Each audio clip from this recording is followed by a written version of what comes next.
ഇന്ന് നമുക്ക് നയനം എന്ന സസ്പെൻസ് ത്രില്ലർ തെലുങ്ക് വെബ് സീരീസിന്റെ രണ്ടാമത്തെ പാർട്ടിന്റെ കഥ നോക്കിയാലോ? ആദ്യത്തെ പാർട്ട് കണ്ടാൽ മാത്രമേ രണ്ടാമത്തെ പാർട്ടിന്റെ കഥ മനസ്സിലാകൂ.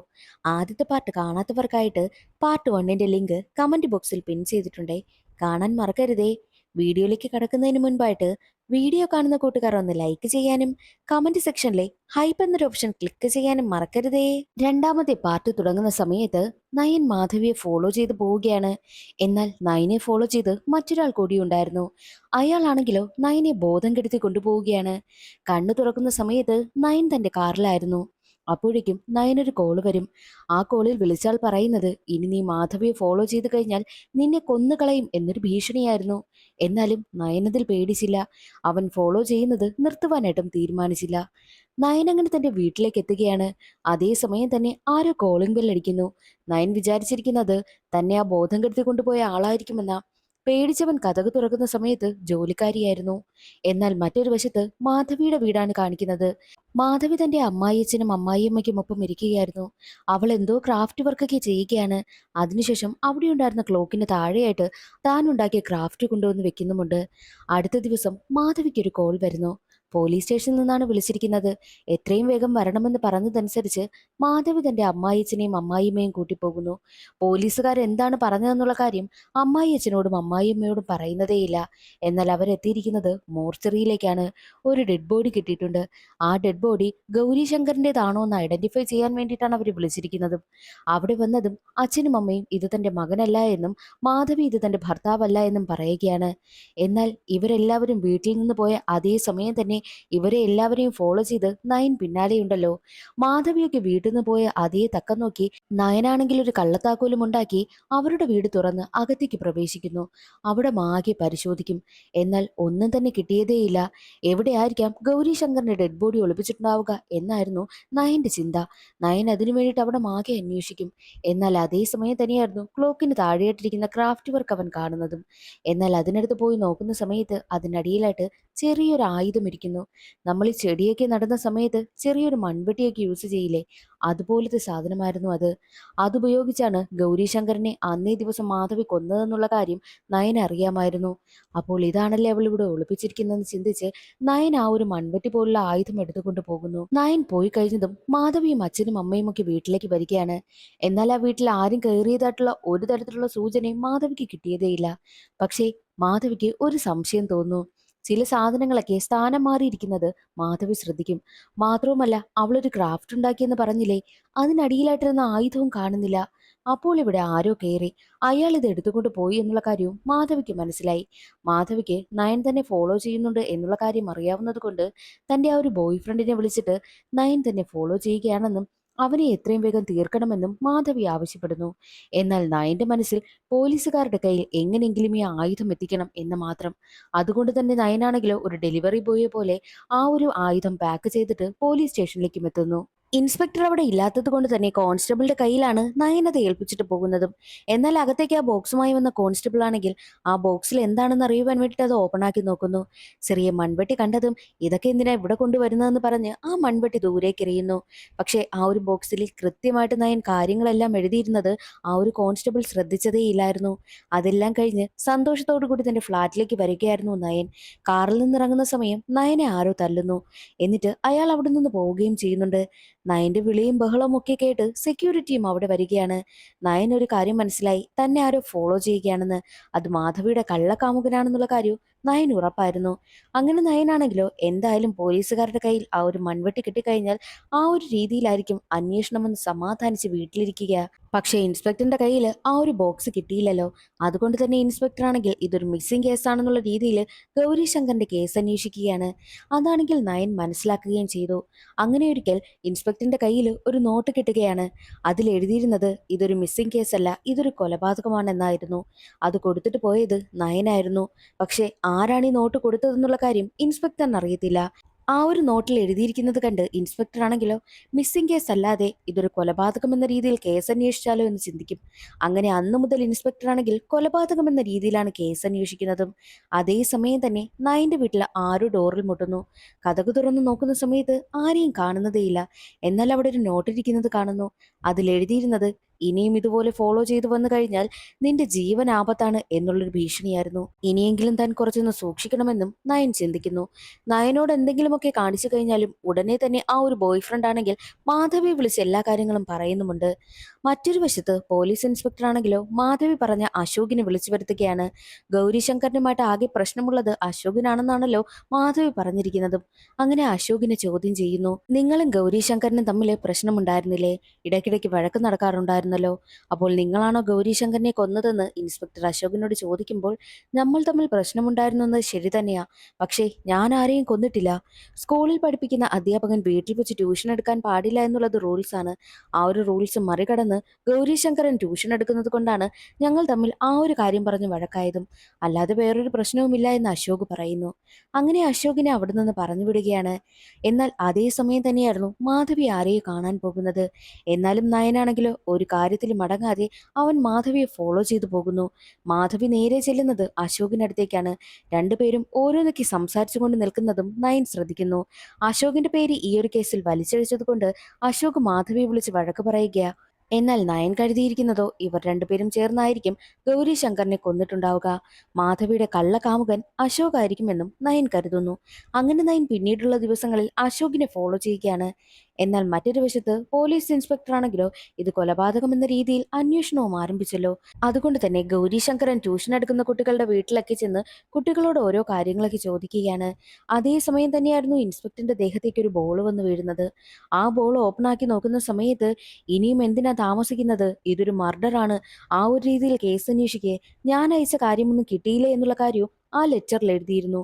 അത് കണ്ട ഇൻസ്പെക്ടർ ആണെങ്കിലോ എന്തയച്ച കാര്യമായി ഇവൻ പറയുന്നതെന്നുള്ള രീതിയിൽ കോൺസ്റ്റബിൾമാരോട് ചോദിക്കുന്ന സമയത്ത് മുൻപ് വന്ന പാഴ്സലിനെ കുറിച്ച് കോൺസ്റ്റബിൾ പറയുന്നു. ആ ഒരു പാഴ്സൽ തന്നെ ഏൽപ്പിക്കാത്തത് കൊണ്ട് തന്നെ പോലീസ് ഇൻസ്പെക്ടർ കോൺസ്റ്റബിളിനെ ഒരുപാട് വഴക്ക് പറയും. സ്റ്റേഷനിലേക്ക് എത്തി ആ ഒരു പാഴ്സൽ എടുത്ത് നോക്കുന്ന സമയത്ത് ചെറിയൊരു മൺവട്ടിയായിരുന്നു ഉണ്ടായിരുന്നത്. അതിനുള്ളിൽ കൊലപാതകത്തിനായി ഉപയോഗിച്ച ആയുധം ഇതാണെന്നും എഴുതിയിരുന്നത് കൊണ്ട് അപ്പോൾ ഇത് വെച്ചാണ് കൊല നടത്തിയിരിക്കുന്നത്. ഗൗരി ശങ്കരൻ മരണപ്പെട്ടു എന്നുള്ള കാര്യം പോലീസ് ഉദ്യോഗസ്ഥർക്ക് ഉറപ്പായി. അതുകൊണ്ട് തന്നെ എത്രയും വേഗം കൊലയാളിയെ കണ്ടുപിടിക്കണമെന്നും പോലീസ് ഉദ്യോഗസ്ഥൻ തീരുമാനിക്കുന്നു. അതേസമയം തന്നെയായിരുന്നു ആരായിരിക്കാം ഈ ലെറ്ററൊക്കെ അയക്കുന്നത്, തനിക്കുള്ള ക്ലൂകളൊക്കെ തരുന്നത് എന്നുള്ള ചിന്തയും പോലീസ് ഇൻസ്പെക്ടറിനുണ്ടായിരുന്നു. ഇതുവരെയും വന്നിട്ടുള്ള ലെറ്ററുകളിൽ വെച്ച് ഹാൻഡ് റൈറ്റിംഗ് മാച്ച് ചെയ്ത ആളിനെ കണ്ടുപിടിക്കാമെന്നും ഇൻസ്പെക്ടർ തീരുമാനിക്കുന്നു. എന്നാൽ മറ്റൊരു വശത്ത് നയനൊരു ലെറ്റർ വരികയാണ്. ആ ലെറ്ററിനുള്ളിൽ അവന് വീണ്ടും ഭീഷണിയായിരുന്നു ഉണ്ടായിരുന്നതും. മാത്രവുമല്ല മാധവിയെ ഫോളോ ചെയ്യുന്ന ഫോട്ടോസ് എല്ലാം അതിലുണ്ടായിരുന്നു. ഇനി നീ അവളെ ഫോളോ ചെയ്യുകയാണ്, ഈ ഒരു കേസിൽ ഇടപെടുകയാണെന്നുണ്ടെങ്കിൽ ഈ ഫോട്ടോസ് എല്ലാം പോലീസിന് അയച്ചു കൊടുക്കും. അപ്പോൾ നീയാണ് ഇതിന് പിന്നിലെന്ന് പോലീസുകാർ സംശയിക്കും എന്നുള്ളൊരു ഭീഷണിയായിരുന്നു ഉണ്ടായിരുന്നതും. അത് കണ്ട് നയൻ ചെറുതായി ഒന്ന് ടെൻഷൻ അടിക്കും. ഇതൊരു മർഡർ കേസാണെന്ന് പോലീസുകാർക്ക് സംശയമുള്ളത് കൊണ്ട് തന്നെ പോലീസുകാർ മാധവിയുടെ വീട്ടിൽ ചെന്ന് അന്വേഷിക്കുകയാണ്.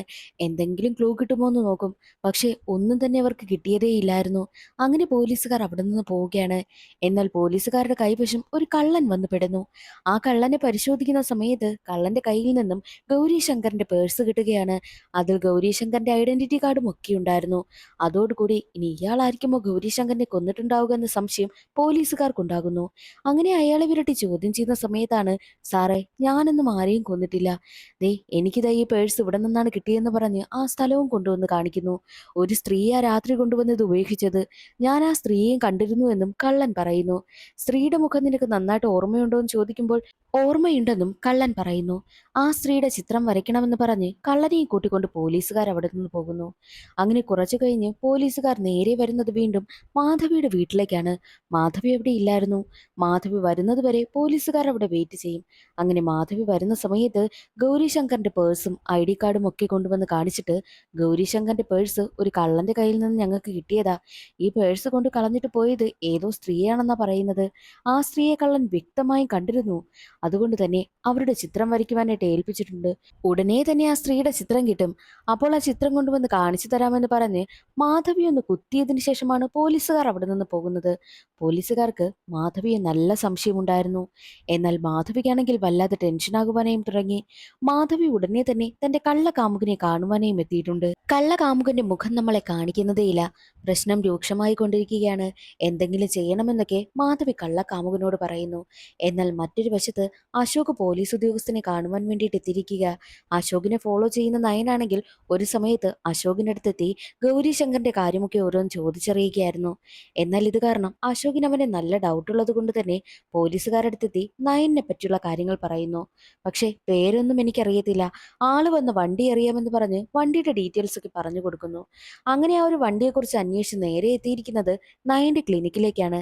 നയനെക്കുറിച്ച് അന്വേഷിക്കുന്ന സമയത്തോ ക്ലിനിക്കൊന്നും ഇതുവരെയും ഓപ്പൺ ആയിട്ടില്ല, കുറച്ചു നാളായിട്ട് അടച്ചു കിടക്കുകയാണെന്നും അവിടെ അടുത്തുള്ള ഒരു ചായക്കടയിലെ പയ്യൻ പറയുന്നു. ഡോക്ടറിനെ കുറിച്ച് വല്ലതും അറിയണമെങ്കിൽ ഡോക്ടറിന്റെ അസിസ്റ്റന്റ് ആയിട്ടുള്ള ബോസിനെ കണ്ടാൽ മതിയെന്നും ആ ഒരു പയ്യൻ പറഞ്ഞു. അങ്ങനെ ബോസിനെ കണ്ട് നയനെ കുറിച്ചുള്ള കാര്യങ്ങളൊക്കെ അന്വേഷിക്കുകയാണ്. പോലീസുകാർക്ക് നയനെ നല്ല സംശയമുണ്ട്. കൊലയാളി കൊല ചെയ്തിരിക്കുന്നത് മൺവെട്ടി ഉപയോഗിച്ചാണെന്നുള്ള കാര്യം അയാൾക്ക് എങ്ങനെ അറിയാം?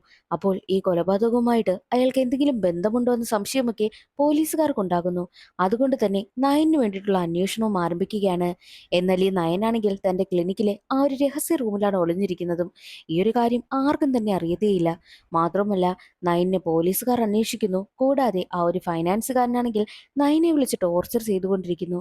അതുകൊണ്ട് തന്നെ ഇതിന്റെ രണ്ടിന്റെയും ഇടയിൽ നിന്നും എങ്ങോട്ടെങ്കിലും പോയി രക്ഷപ്പെടണമെന്നും നയൻ തീരുമാനിക്കുകയാണ്. മറ്റൊരു വശത്ത് മാധവിയെ കാണിക്കുകയാണ്. മാധവി ഗൗരീശങ്കറിന്റെ ബോഡി ഒളിപ്പിച്ചു വെച്ചിരിക്കുന്നത് ഒരു ഫ്രിഡ്ജിനുള്ളിലായിരുന്നു. മാധവിയും കള്ളകാമുകനും ചേർന്ന് നയൻ ഇല്ലാത്ത തക്കം നോക്കി നയന്റെ ക്ലിനിക്കിലേക്ക് ആ ഒരു ഡെഡ് ബോഡി കൊണ്ടുവരുന്നു. എന്നിട്ട് ആ ഒരു ക്ലിനിക്കിലുള്ള ഒരു ഫ്രിഡ്ജിലേക്ക് ആ ഡെഡ് ബോഡി ഇറക്കി വെക്കുകയാണ്. അതേ സമയം തന്നെയായിരുന്നു നയൻ അവിടേക്ക് വരുന്നതും. നയനെ കണ്ട് മാധവിയും കള്ളക്കാമുകനും വല്ലാതെ ടെൻഷനാകും. ക്ലിനിക്കിലേക്ക് എത്തിയ നയനാണെങ്കിൽ തനിക്ക് ആവശ്യമുള്ള സാധനങ്ങളൊക്കെ എടുക്കുകയാണ്. അവിടെ നിന്ന് എങ്ങനെയെങ്കിലും രക്ഷപ്പെട്ടു പോകുവാനായിട്ടാണ് നയൻ ശ്രമിക്കുന്നതും. സാധനങ്ങളെല്ലാം എടുത്തുകൊണ്ട് നിൽക്കുന്ന സമയമായിരുന്നു നയന്റെ തലയ്ക്ക് ആരോ അടിക്കുന്നതും. ഈ സീനാണ് ആദ്യമായിട്ട് സീരീസ് തുടങ്ങിയപ്പോൾ കാണിച്ചത്. സത്യത്തിൽ നയന്റെ തലക്കടിച്ചത് മാധവിയായിരുന്നു. നയൻ ബോധം കെട്ട് വീഴും. അങ്ങനെ മാധവിയും കള്ളക്കാമുകനും കൂടി രക്ഷപ്പെടുവാനായി നോക്കുന്ന സമയത്തായിരുന്നു പോലീസുകാർ ക്ലിനിക്കിന് മുന്നിൽ വന്നതും. ഇനി എന്ത് ചെയ്യുമെന്ന് മാധവിയും കള്ളക്കാമുകനും ചിന്തിക്കുന്നു. അവർക്ക് രക്ഷപ്പെട്ടു പോകുവാനായിട്ട് വേറെ വഴിയുമില്ല. ഇവരെല്ലാവരും ഇവർ രണ്ടുപേരും സംസാരിച്ചു കൊണ്ട് നിൽക്കുന്ന സമയത്തായിരുന്നു നയന് ബോധം വീഴുന്നത്. നയൻ എഴുന്നേറ്റ് നോക്കുന്ന സമയത്താണ് ആ ഒരു കള്ള കാമുകന്റെ മുഖം മൂടിയൊക്കെ ധരിച്ചു നിൽക്കുന്ന ആളുടെ മുഖം നയൻ കാണുന്നത്. ആളിനെ കണ്ടതും നയൻ ഞെട്ടിപ്പോയി. അത് യഥാർത്ഥത്തിൽ കള്ളക്കാമുകനൊന്നും ആയിരുന്നില്ല, നയന്റെ ഹോസ്പിറ്റലിൽ തന്നെ വർക്ക് ചെയ്യുന്ന കവിതയായിരുന്നു. നീയാണോ ഇതിന് പിന്നിലെന്നൊക്കെ നയൻ ചോദിക്കുന്നു. അതേസമയമായിരുന്നു പോലീസുകാർ കള്ളന്റെ സഹായത്തോടു കൂടി, കള്ളനാണെങ്കിൽ ഒരു പെണ്ണിനെ കണ്ടെന്ന് പറഞ്ഞില്ലേ, ആ ഒരു പെണ്ണിന്റെ ചിത്രം വരച്ചെടുക്കുന്നത്. അത് യഥാർത്ഥത്തിൽ കവിതയുടെ ചിത്രമായിരുന്നു. നയനെ ഇത്രയും നാൾ ഫോളോ ചെയ്തതും നയനെ ഉപദ്രവിച്ചതുമെല്ലാം കവിതയായിരുന്നു. നിങ്ങൾ രണ്ടുപേരും എന്തിനാ ഇങ്ങനെ ചെയ്തത്? ഗൗരീശങ്കറിനെ നിങ്ങൾ എന്തിനാ കൊന്നതെന്നൊക്കെ ചോദിക്കുമ്പോൾ അതൊക്കെ പറയാം. പക്ഷേ ഇതെല്ലാം പറയുന്നതിന് മുൻപ് നീ ഞങ്ങളെ ഇവിടെ നിന്ന് രക്ഷപ്പെടുവാനായിട്ട് സഹായിക്കണം. പോലീസുകാരവിടെ വന്ന് നിൽക്കുകയാ. എങ്ങനെയെങ്കിലും പോലീസുകാർ ഇവിടെ നിന്ന് പറഞ്ഞു വിട്ടില്ല എന്നുണ്ടെങ്കിൽ നീയും ഞങ്ങളോടൊപ്പം ഈ കേസിൽ കൊടുങ്ങും. ഗൗരീശങ്കറിന്റെ ഡെഡ് ബോഡിയും ഞങ്ങളുടെ കൈവശമുണ്ട്, അത് നീ കണ്ടല്ലോ ഫ്രിഡ്ജ് തുറന്നപ്പോൾ എന്നൊക്കെ മാധവി ചോദിക്കുന്നു. നയൻ ഫ്രിഡ്ജ് തുറന്നപ്പോൾ ഗൗരീശങ്കറിന്റെ ബോഡി എവിടെ ഇരിക്കുന്നത് നയൻ കണ്ടിരുന്നു. ചെയ്യാത്ത കുറ്റത്തിന് താനും പിടിക്കപ്പെട്ടാലോ എന്ന് പേടിച്ച് നയനാണെങ്കിൽ നേരെ ചെന്ന് ക്ലിനിക്കിന്റെ ഡോർ തുറക്കുകയാണ്. പോലീസുകാരെല്ലാവരും അകത്തേക്ക് പ്രവേശിക്കുകയും ചെയ്യുന്നു. നീയല്ലേ ഞങ്ങൾക്ക് ലെറ്റർ അയച്ചതെന്നൊക്കെ ചോദിക്കുമ്പോൾ ഞാൻ ആർക്കും ലെറ്റർ ഒന്നും അയച്ചിട്ടില്ല. നിനക്ക് എങ്ങനെയാ ഈ ക്ലൂ ഒക്കെ കിട്ടിയത്? നിന്റെ ഹാൻഡ് റൈറ്റിംഗ് വെച്ച് നീയാണ് ഇതിന് പിന്നിലെന്ന് ഞാൻ കണ്ടുപിടിച്ചു എന്ന് പോലീസ് ഉദ്യോഗസ്ഥൻ പറയും. ഞാൻ ആർക്കും തന്നെ ലെറ്റർ അയച്ചില്ല, അതെന്റെ ഹാൻഡ് റൈറ്റിംഗും അല്ല എന്നൊക്കെ നയൻ എങ്ങനെയൊക്കെയോ പറഞ്ഞു പിടിച്ചു നിൽക്കുന്നു. നയനോട് സംസാരിക്കുന്ന കൂട്ടത്തിൽ പോലീസ് ഉദ്യോഗസ്ഥനാണെങ്കിൽ അവിടെ ആകെ പരിശോധിക്കുക. നയന്റെ ആ ഒരു രഹസ്യ റൂമും കണ്ടെത്തുകയാണ്. അപ്പോഴേക്കും നയന് ടെൻഷനായി. അയ്യോ, ആ ഒരു രഹസ്യ റൂമിനുള്ളിലേക്ക് കയറി കഴിഞ്ഞാൽ അവരെ കണ്ടുപിടിക്കുമല്ലോ, ഡെഡ് ബോഡിയും അവിടെയുണ്ട്, ഇനി എന്ത് ചെയ്യുമെന്നൊക്കെ നയൻ ചിന്തിക്കും. അങ്ങനെ പോലീസ് ഉദ്യോഗസ്ഥനാണെങ്കിൽ ആ ഒരു രഹസ്യ റൂമിനുള്ളിലേക്ക് കയറിയിട്ട് ഇവിടെ രഹസ്യ റൂമൊക്കെ ഉണ്ടല്ലോ, എന്താ സെറ്റപ്പ് എന്നൊക്കെയുള്ള രീതിയിലൊക്കെ അവിടെ മാക്കി അന്വേഷിക്കും. പക്ഷെ ഒന്നും തന്നെ കണ്ടെത്തിയില്ല. ഫ്രിഡ്ജ് ഓപ്പൺ ആക്കുന്ന സമയത്ത് നയൻ വല്ലാതെ ടെൻഷനാകുമെങ്കിലും ഫ്രിഡ്ജിനകത്ത് ഒന്നും തന്നെ ഇല്ലായിരുന്നു. ഡെഡ് ബോഡി അതേസമയം മാധവിയും കവിതയും കൂടി മാറ്റിയിട്ടുണ്ട്. ഒന്നും തന്നെ കിട്ടാത്തത് കൊണ്ട് തന്നെ എന്തായാലും തൽക്കാലം ഞങ്ങൾ ഇവിടെ നിന്ന് പോവുക, എന്തെങ്കിലും ആവശ്യമുണ്ടെങ്കിൽ നിന്നെ വിളിപ്പിക്കുമെന്ന് പറഞ്ഞാണ് പോലീസ് ഉദ്യോഗസ്ഥർ അവിടെ നിന്ന് പോയത്. പോലീസ് ഉദ്യോഗസ്ഥൻ പോയ ഉടനെ തന്നെ നയൻ മാധവിയെയും കവിതയും അവിടെയൊക്കെ അന്വേഷിക്കുന്നു. കവിതയും മാധവിയും അവിടെ ഒളിഞ്ഞിരിക്കുകയാണ്. രണ്ടുപേരും പുറത്തേക്ക് വരും. എന്തിനാ നിങ്ങൾ ഗൗരീശങ്കറിനെ കൊന്നതെന്നൊക്കെ നയൻ ചോദിക്കുമ്പോൾ മാധവിയാണെങ്കിൽ പറയാൻ കൂട്ടാകുന്നതേയില്ല. അതൊക്കെ നിന്നോടെന്തിനാ പറയുന്നെന്ന് എന്ന് പറഞ്ഞാണ് മാധവി പ്രശ്നമുണ്ടാക്കുന്നത്. അങ്ങനെ മാധവിയും നയനും തമ്മിൽ വലിയ വഴക്ക് തന്നെ നടക്കുന്നു. അതേസമയം കവിതയാണെങ്കിൽ ഓരോന്ന് പറയുവാനായി തുടങ്ങുമെങ്കിലും മാധവി സമ്മതിക്കുന്നതേയില്ല.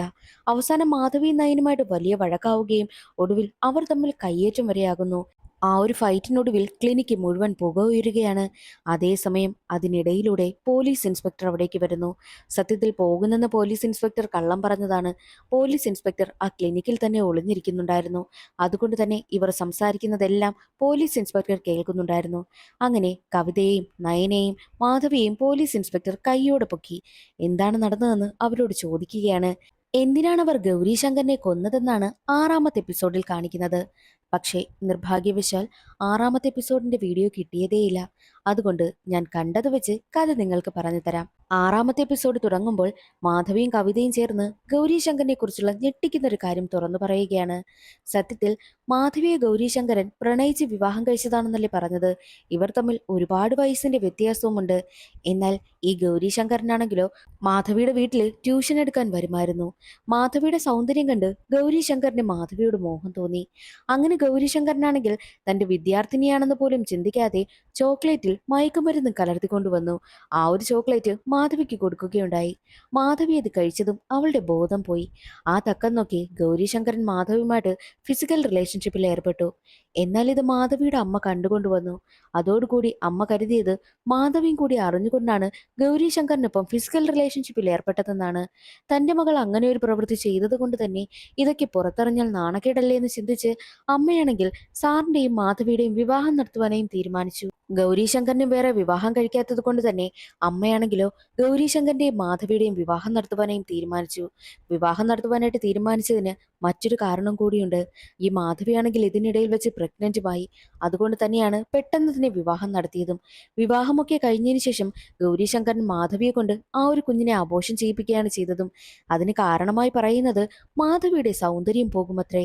അതിനുശേഷവും പിന്നീടും അവൾ പ്രഗ്നന്റ് ആയപ്പോഴും വീണ്ടും വീണ്ടും അബോർഷൻ ചെയ്തുകൊണ്ടേയിരുന്നു. സൗന്ദര്യം എപ്പോഴും അവൾക്ക് നിലനിൽക്കണമെന്നാണ് ഗൗരീശങ്കരൻ പറയുന്നത്. അതുകൊണ്ട് തന്നെ തന്റെ ഭർത്താവിനൊപ്പം അഡ്ജസ്റ്റ് ചെയ്ത് ജീവിക്കാൻ വേണ്ടിയിട്ട് അയാൾ പറയുന്നതെല്ലാം തന്നെ മാധവി അനുസരിച്ചു. അങ്ങനെ അവരുടെ ജീവിതം മുന്നോട്ട് പോകുന്ന സമയത്തായിരുന്നു ഞെട്ടിക്കുന്നൊരു കാര്യം കവിത വന്ന് പറയുന്നത്. എന്തെന്നാൽ കവിതയുടെ സഹോദരിക്കും ട്യൂഷൻ എടുക്കുന്നത് ഗൗരീശങ്കരനായിരുന്നല്ലോ. കവിതയുടെ വീട്ടിൽ ചെന്നാണ് ഗൗരീശങ്കരൻ ട്യൂഷൻ എടുക്കാറുള്ളത്. എന്താണോ മാധവിയോട് ചെയ്തത് അത് തന്നെയാണ് ഗൗരീശങ്കരൻ കവിതയുടെ സഹോദരിയോടും ചെയ്തത്. ചോക്ലേറ്റിൽ മയക്കുമരുന്ന് കലർത്തിക്കൊണ്ടുവന്ന ആ കുട്ടിക്ക് കൊടുത്തിട്ട് അതിനെ മയക്കിയതിനു ശേഷം ആ കുട്ടിയുമായിട്ട് ഫിസിക്കൽ റിലേഷൻഷിപ്പിൽ ഏർപ്പെട്ടു. ആ ഒരു വീഡിയോ എടുത്തു വെക്കുകയും ചെയ്തു. വീഡിയോ കാണിച്ച് കുട്ടിയെ ഒരുപാട് വിരട്ടി ആ കുട്ടിയുമായിട്ട് വീണ്ടും വീണ്ടും അങ്ങനെ തന്നെ പെരുമാറിക്കൊണ്ടേയിരുന്നു. അത് കാരണം ആ കുട്ടിക്ക് മാനസികമായിട്ട് ചെറിയ പ്രശ്നമുണ്ടായി. തന്റെ ചേച്ചിയോട് ഇതൊന്നും തുറന്നു പറയാനാകാതെ ഒരിക്കൽ ആത്മഹത്യക്ക് ശ്രമിച്ചു. എന്നാൽ കവിത അത് കണ്ടുകൊണ്ട് വരികയും കൈയോടെ പൊക്കുകയും ചെയ്തു. എന്തിനാ നീ ഇങ്ങനെ ആത്മഹത്യക്ക് ശ്രമിക്കുന്നതെന്ന് ചോദിക്കുന്ന സമയത്താണ് നടന്ന കാര്യങ്ങളെല്ലാം അനുജിത്ത് കരഞ്ഞുകൊണ്ട് തുറന്നു പറഞ്ഞത്. അത് കേട്ട് കവിത ആകെ തകർന്നു പോയി. അച്ഛനും അമ്മയും ഇല്ലാത്ത കവിതയ്ക്ക് ഇതൊന്നും ഒറ്റയ്ക്ക് സഹിക്കാനായി കഴിഞ്ഞില്ല. അവൾ ഉടനെ തന്നെ ഈ ഒരു വിവരം മാധവിയെ അറിയിച്ചു. മാധവിക്കാണെങ്കിൽ അത് കേട്ട് ഒരുപാട് ദേഷ്യം വന്നു. ഒരു കുട്ടിയോടായിരിക്കില്ല അയാൾ ഇങ്ങനെ ചെയ്തിട്ടുണ്ടാവുക, തന്നോടും ഇങ്ങനെ ചെയ്തതല്ലേ, അപ്പോൾ ട്യൂഷൻ എടുക്കുന്ന എല്ലാ പെൺകുട്ടികളോടും അയാൾ ഇത് തന്നെയായിരിക്കും ചെയ്തിട്ടുണ്ടാവുക എന്നും മാധവി ചിന്തിക്കുന്നു. അങ്ങനെ മാധവിയും കവിതയും ചേർന്ന് ഗൗരീശങ്കറിനെ കൊല്ലണമെന്നും പ്ലാൻ ചെയ്യുകയാണ്. അതിനായിട്ട് അവർ കാത്തിരുന്നു. അപ്പോഴാണ് സ്കൂളിൽ നിന്ന് ടൂർ പോകുന്ന കാര്യം ഗൗരീശങ്കരൻ പറഞ്ഞതും. തന്റെ ഭാര്യയെ വിട്ടു പോകുവാനായിട്ട് ഗൗരീശങ്കരന് താല്പര്യമില്ല എന്നൊക്കെ പറഞ്ഞതുകൊണ്ട് തന്നെ ആ ഒരു അവസരം മുതലെടുക്കാമെന്നും മാധവി തീരുമാനിക്കുന്നു. അങ്ങനെയാണ് ടൂർ പോയി എന്ന് എല്ലാവരെയും വിശ്വസിപ്പിച്ചിട്ട് ഗൗരീശങ്കരനെ മാധവി കൊന്നുകളഞ്ഞതും. ഓരോന്നോരോന്ന് എണ്ണി എണ്ണി ചോദിച്ചുകൊണ്ടാണ് മാധവി ഗൗരീശങ്കരനെ കൊന്നുകളഞ്ഞത്. കവിതയും മാധവിയും ചേർന്ന് ബോഡി എങ്ങനെയെങ്കിലും ഡിസ്പോസ് ചെയ്യണമെന്നും തീരുമാനിച്ചു. പക്ഷേ ഈ ഒരു കാര്യം അവർക്ക് രണ്ടുപേർക്കും മാത്രമല്ലേ അറിയാവൂ. മൂന്നാമതായിട്ട് നയൻ എങ്ങനെ അറിഞ്ഞു എന്നുള്ള കാര്യം അവർക്കറിയത്തില്ല. നയന്റെ ഈ കണ്ണാടി പരിപാടിയൊന്നും അവർക്കറിയുന്ന കാര്യമേ അല്ലല്ലോ. ഈ ഒരു കാര്യങ്ങളെല്ലാം മാധവിയും കവിതയും പോലീസ് ഇൻസ്പെക്ടറിനോട് തുറന്നു പറഞ്ഞു. ഈ കാര്യങ്ങളെല്ലാം കേട്ട പോലീസ് ഇൻസ്പെക്ടറിന് അവർ ചെയ്തത് തെറ്റായിട്ടുള്ള കാര്യമാണെന്നൊന്നും തോന്നിയില്ല. അവർ ചെയ്തത് ശരിയല്ലേ. ഗൗരീശങ്കരൻ ഈ കുട്ടിയോട് മാത്രമായിരിക്കില്ല, ഒരുപാട് കുട്ടികളോട് ഇങ്ങനെയൊക്കെ ചെയ്തു കാണും. അങ്ങനെയുള്ള ഗൗരീശങ്കരൻ ഒരിക്കലും ജീവിച്ചിരിക്കാൻ ഒരു യോഗ്യതയുമുള്ള ആളല്ല. അയാൾ മരിക്കുക തന്നെ വേണമെന്നും പോലീസ് ഇൻസ്പെക്ടർ ചിന്തിക്കുന്നു. അങ്ങനെ മാധവിയെയും കവിതയെയും നയനെയും ഒക്കെ പോലീസ് ഇൻസ്പെക്ടർ വെറുതെ വിടുകയാണ്. അതോടുകൂടി നയനം എന്നൊരു സീരീസ് ഇവിടെ അവസാനിക്കുകയാണ്. ഇന്നത്തെ ഈ ഒരു വീഡിയോ എല്ലാവർക്കും ഇഷ്ടമായെന്ന് കരുതുന്നു. ഇഷ്ടമായാൽ ഒന്ന് സപ്പോർട്ട് ചെയ്യാൻ മറക്കരുതേ. അടുത്തൊരു സിനിമയുടെ കഥയിൽ കാണാം. അതുവരെ എല്ലാവർക്കും ബായ്.